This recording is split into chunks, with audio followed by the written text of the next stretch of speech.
ನಮಸ್ತೆ, welcome back to my YouTube channel. I hope ಎಲ್ಲರೂ ಚೆನ್ನಾಗಿದ್ದೀರಾ ಅಂತ ಅಂದ್ಕೊಂಡಿದ್ದೀನಿ. ನಾನು ಕೂಡ ತುಂಬ ಚೆನ್ನಾಗಿದ್ದೀನಿ. 2 ಅಥವಾ 3 ಟೊಮೊಟೊ ಹಣ್ಣು ಇದ್ರೆ ಸಾಕು, ಇನ್ಸ್ಟೆಂಟಾಗಿ ಟೊಮೊಟೊ ಬಾತ್ ರೆಡಿ ಆಗುತ್ತೆ. ಸೊ ಹೇಗೆ ಮಾಡೋದು ಅಂತ ನೋಡೋಣ ಬನ್ನಿ. ಜಸ್ಟ್ ಒಂದು ಈರುಳ್ಳಿ ಹೆಚ್ಕೊಂಡಿದ್ದೀನಿ, 3 ಟೊಮೊಟೊ ಹೆಚ್ಕೊಂಡಿದ್ದೀನಿ, ಒಂದು 3 ಹಸಿಮೆಣಸಿನ್ಕಾಯಿ, ಒಂದು 4-5 ಎಸ್ಲು ಬೆಳ್ಳುಳ್ಳಿ ತೊಗೊಂಡಿದ್ದೀನಿ. ಕುಕ್ಕರ್ ಇಟ್ಟು ಕುಕ್ಕರಲ್ಲಿ ಸ್ವಲ್ಪ ಎಣ್ಣೆ ಹಾಕಿ ಎಷ್ಟು ಬೇಕೋ ಅಷ್ಟು ಹಾಕ್ಕೋಬೋದು. ಮುಂಚೆ ಫಸ್ಟ್ ಒಂದು ಕೆಲಸ ಮಾಡ್ಕೋಬೇಕು, ಏನಂದರೆ ಒಂದು ಸೈಡಲ್ಲಿ ಬಿಸಿನೀರು ಇಟ್ಕೊಂಡಿರಬೇಕು. ಮತ್ತು ನಾವು ಎಷ್ಟು ಅಂದರೆ ರೈಸ್ ಎಷ್ಟು ಬೇಕಾಗುತ್ತೋ ಅದನ್ನು ತೊಳೆದು ನೆನೆ ಹಾಕಿಟ್ಕೋಬೇಕು. ಅದಾದಮೇಲೆ ಗ್ಯಾಸ್ ಹಚ್ಕೊಂಡು ಶುರು ಮಾಡಬೇಕು. ಮಾಮೂಲಿ ಎಣ್ಣೆ, ಸಾಸಿವೆ, ಜೀರಿಗೆ, ಮಸಾಲೆ ಐಟಮ್ ಚಕ್ಕೆ, ಲವಂಗ, ಏಲಕ್ಕಿ ಯಾವ್ದು ಬೇಕೋ ಅದನ್ನು ಹಾಕ್ಕೋಬೋದು. ಇಷ್ಟೆಲ್ಲ ಹಾಕಾದ್ಮೇಲೆ ಇದೆಲ್ಲ ಸ್ವಲ್ಪ ಎಣ್ಣೆಲಿ ಫ್ರೈ ಆದಮೇಲೆ ಅಂದರೆ ಸಿಡಿದ ಮೇಲೆ ಸಾಸಿವೆ, ಈರುಳ್ಳಿ ಹಾಕ್ಕೋಬೇಕು. ಈರುಳ್ಳಿ ಸ್ವಲ್ಪ ಕೈ ಆಡಿಬಿಟ್ಟು ಹೆಚ್ಚಿಟ್ಕೊಂಡಿರೋಂತಹ ಒಂದು 4 ಹಸಿಮೆಣ್ಸಿನ್ಕಾಯಿನ ಹಾಕ್ಕೋಬೇಕು.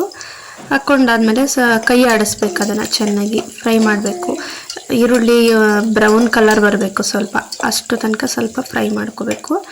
ಅದಾಗಾದ್ಮೇಲೆ ನಾವು ಹೆಚ್ಚಿಟ್ಕೊಂಡಿರ್ತೀವಲ್ಲ ಟೊಮೆಟೊ ಯಾವ ರೀತಿ ಬೇಕಾದ್ರೂ ಹೆಚ್ಕೋಬೋದು, ಸಣ್ಣದಾಗಾರು ಹೆಚ್ಕೋಬೋದು, ಸ್ವಲ್ಪ ದೊಡ್ಡದಾಗಾರು ಹೆಚ್ಕೋಬೋದು. ಹೆಚ್ಚಿರೋದನ್ನೆಲ್ಲ ಹಾಕ್ಕೋಬೇಕು. ಹಾಕ್ಕೊಂಡು ಅದನ್ನು ಅಷ್ಟೇ ಕೈ ಆಡ್ಕೋಬೇಕು. ಕೈ ಆಡಿ ಅದು ಸ್ವಲ್ಪ ಮೆತ್ತಗಾಗಬೇಕು ಟೊಮೆಟೊ, ಹಾಗಂಗೆ ಹಾಕಬಾರ್ದು. ಚೆನ್ನಾಗಿ ಬೇಯಬೇಕು ಅದು ಸ್ವಲ್ಪ, ಅಂದರೆ ಒಂದು ಅರ್ಧದಷ್ಟಾದರೂ ಬೆಂದಿರಬೇಕು, ಮೆತ್ತಗಾಗಬೇಕು ಟೊಮೆಟೊ. ಸೊ ಎಷ್ಟು ಬೇಕೋ ಅಷ್ಟು ಉಪ್ಪು ಹಾಕ್ಕೋಬೇಕು. ನಾನಿಲ್ಲಿ 2 ಸ್ಪೂನ್ ಹಾಕ್ಕೊತಾ ಇದ್ದೀನಿ. ರುಚಿಗೆ ಎಷ್ಟು ಬೇಕೋ ಅಷ್ಟು ಹಾಕ್ಕೋಬೇಕು ಉಪ್ಪು ನೋಡಿಕೊಂಡು.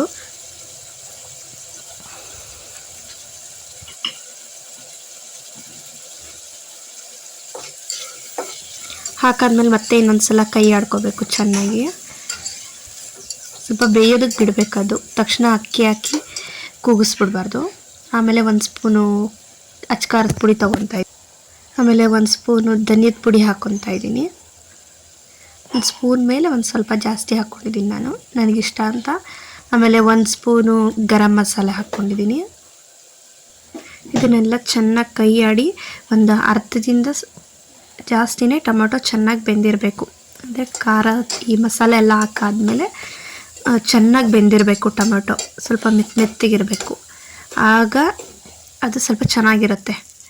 ಅದಾದಮೇಲೆ ಮೇಯ್ನ್ ಇಂಗ್ರೀಡಿಯೆಂಟ್ ಇದಕ್ಕೆ ಮೊಸರು. ಸೂಪರಾಗಿರುತ್ತೆ ಟೊಮೆಟೊ ಬಾತ್ ಮಾತ್ರ ಮೊಸರು ಹಾಕಿದ್ರೆ. ಟೊಮೆಟೊ ಕಡಿಮೆ ಇದ್ದರೂ ಪರವಾಗಿಲ್ಲ, ಈ ಮೊಸರು ಹಾಕ್ಬಿಟ್ಟು ಮಾಡಿ ಸೂಪರಾಗಿರುತ್ತೆ.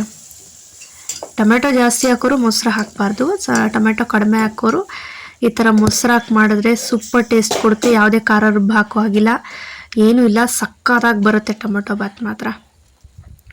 ಆಮೇಲೆ ಮೊಸರು ಸ್ವಲ್ಪ ಕುದ್ಮೇಲೆ, ಮೊಸರು ಹಾಕಿದ್ಮೇಲೆ ಮಸಾಲೆ ಕುದ್ಮೇಲೆ ಬಿಸಿನೀರು ಕಾಯಿಸ್ಕೊಂಡಿರ್ತೀವಲ್ಲ ಆ ನೀರು ಹಾಕ್ಕೋಬೇಕು. ಆ ನೀರು ಹಾಕಾದ್ಮೇಲೆ ಅದು ಸ್ವಲ್ಪ ಮಳ್ಳೋ ಥರ ಬರಬೇಕು, ಮಳ್ಳಬೇಕು ನೀರು. ಮಳ್ಳಾದಮೇಲೆ ನೆನೆಸಿಟ್ಕೊಂಡಿರೋ ಅಕ್ಕಿ ನಮ್ಗೆ ಎಷ್ಟು ಬೇಕೋ ಅಷ್ಟು ಹಾಕ್ಕೋಬೇಕು. ಅಂದರೆ ಇಲ್ಲಿ ಅಕ್ಕಿ ನೆಂದಿರೋದ್ರಿಂದ 1:1 ಆಗುತ್ತೆ. ನಾವೆಷ್ಟು ಅಕ್ಕಿ ಹಾಕಿರ್ತೀವೋ ಅಷ್ಟೇ ನೀರಿರಬೇಕು, ತೀರಾ ಜಾಸ್ತಿನೂ ಇರಬಾರ್ದು, ತೀರಾ ಕಡಿಮೆನೂ ಇರಬಾರ್ದು. ನೆಂದಿರೋದ್ರಿಂದ ಸ್ವಲ್ಪ ತಳ ಕೆಳಗಡೆ ಕಟ್ಟೋ ಚಾನ್ಸಸ್ ಇರುತ್ತೆ, ಮತ್ತು ಮೇಲೆ ನಿಂತ್ಕೊಳ್ಳೋ ಚಾನ್ಸಸ್ ಇರುತ್ತೆ. ನೀರು ಏನಾಗಲ್ಲ, ಬಟ್ ಸೂಪರಾಗಿ ಬರುತ್ತೆ.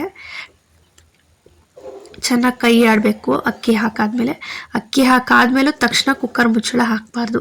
ಅದು ಸ್ವಲ್ಪ ಇನ್ನೂ ಚೆನ್ನಾಗಿ ಕುದಿ ಬರಬೇಕು. ಕುದಿ ಬಂದಮೇಲೆ ಕೊತ್ತಂಬರಿ ಸೊಪ್ಪಿದ್ರೆ ಕೊತ್ತಂಬರಿ ಸೊಪ್ಪು ಹಾಕ್ಬೋದು. ಸೊ ನಮ್ಮ ಮನೇಲಿ ಕೊತ್ತಂಬರಿ ಸೊಪ್ಪು ಇರಲಿಲ್ಲ. ಈ ಥರ ಸಣ್ಣ ಕುದಿ ಬಂದಮೇಲೆ ಪುದೀನ ಸೊಪ್ಪಿತ್ತು, ಸೊ ಅದನ್ನು ಚೆನ್ನಾಗಿ ತೊಳೆದ್ಬಿಟ್ಟು ಸಣ್ಣದಾಗಿ ಹೆಚ್ಚಿಬಿಟ್ಟು ಹಾಕ್ಕೊಂಡಿದ್ದೆ. ಪುದೀನ ಸೊಪ್ಪು ಹಾಕೋದ್ರಿಂದನೂ ಅಷ್ಟೇ ಫ್ಲೇವರ್ ತುಂಬ ಚೆನ್ನಾಗಿರುತ್ತೆ, ಸಕ್ಕತ್ತಾಗಿ ಸ್ಮೆಲ್ ಬರುತ್ತೆ, ಚೆನ್ನಾಗಿರುತ್ತೆ. ಹಾಕ್ಬಿಟ್ಟು ಮತ್ತೆ ಇದನ್ನು ಚೆನ್ನಾಗಿ ಕೈ ಆಡಬೇಕು. ಅಕ್ಕಿನೂ ಅಷ್ಟೇ ಒಂದು ಅರ್ಧದಷ್ಟು ಬೆಂದಿದೆ ಅನ್ನೋ ಟೈಮಲ್ಲಿ ನಾವು ಕುಕ್ಕರ್ ಮುಚ್ಚಳ ಹಾಕಬೇಕು.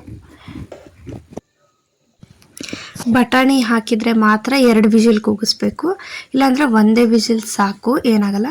ಮತ್ತು ಕಾಯಿ ತುರಿ ಇಷ್ಟಪಡೋರು ಕಾಯಿ ತುರಿ ಸಹ ಹಾಕಿದ್ರೆ ಟೊಮೆಟೊ ಬಾತ್ ಇನ್ನೂ ಚೆನ್ನಾಗಿ ಬರುತ್ತೆ.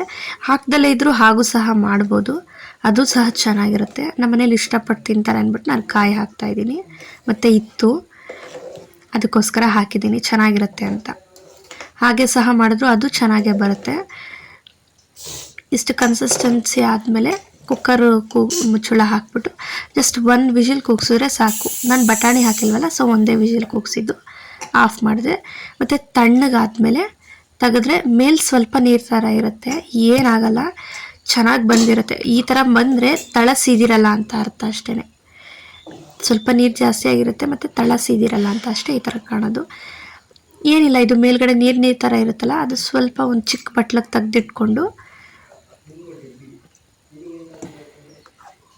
ತೆಗೆದಿಟ್ಕೊಂಡ್ಬಿಟ್ರೆ ಸಾಕು. ಮತ್ತು ಕೆಳಗಡೆದೆಲ್ಲ ಕ್ಲೀನಾಗಿ ಕೈ ಆಡಬೇಕು. ಅಷ್ಟು ನೀರಿರೋ ತೆಗೆದಿಟ್ಕೊಂಡು ಮೇಲ್ಗಡೆ ಕೈ ಆಡಿದ್ರೆ ಸಕ್ಕತ್ತಾಗಿ ಬಂದಿರುತ್ತೆ. ನನಗಂತೂ ಈ ಥರ ಮಾಡ್ಕೊಂಡು ತಿನ್ನೋದು ತುಂಬ ಇಷ್ಟ, ಸೂಪರಾಗಿರುತ್ತೆ. ನೀವು ಒಂದ್ಸಲ ಟ್ರೈ ಮಾಡಿ ಮನೇಲಿ. ಉದ್ರುದ್ರಾಗಿ ಚೆನ್ನಾಗಿ ಬಂದಿರುತ್ತೆ.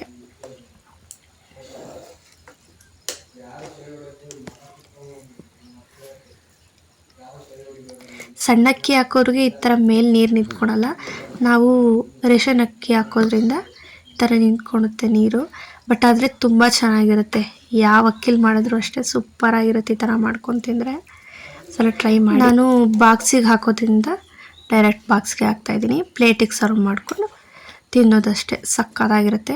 ಇದಕ್ಕೆ ರಾಯ್ತ ಸಹ ಮಾಡ್ಕೋಬೋದು, ಇಲ್ಲ ಚಟ್ನಿ ಸಹ ಯೂಸ್ ಮಾಡ್ಬೋದು, ಚೆನ್ನಾಗಿರುತ್ತೆ. ನಾನು ಹಾಗೆ ತಿಂತೀನಿ, ನನಗೇನು ಚಟ್ನಿ ಮೊಸರು ಎಲ್ಲ ಏನು ಇಷ್ಟ ಆಗಲ್ಲ.